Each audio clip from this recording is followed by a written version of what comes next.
ಸಾಮಾನ್ಯ ಜನಗಳಿಗೂ ಮಾಟ ಮಂತ್ರದ ಭಯ ಇರೋರಿಗೆ ತಮ್ಮ ಮನೆಯ ಸೇಫ್ಟಿ ಮಾಡ್ಕೊಳೋಂಥ ಒಂದು ಚಿಕ್ಕ ಚಿಕ್ಕ ಸುಲಭವಾದ ಉಪಾಯಗಳು ಯಾವ್ದಾನ ಇದೆಯಾ? ಖಂಡಿತವಾಗ್ಲೂ ಇದೆ.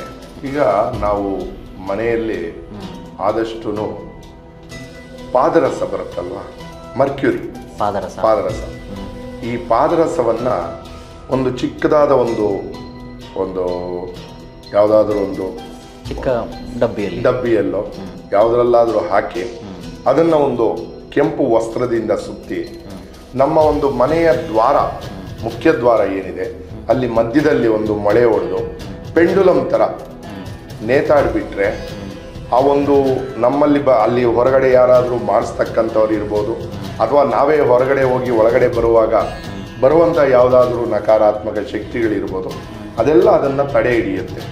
ಕಾರಣ ಏನು ಇದು ಮುಖ್ಯ ದ್ವಾರದಲ್ಲೇ ಹಾಕಬೇಕು ಅನ್ನೋದು?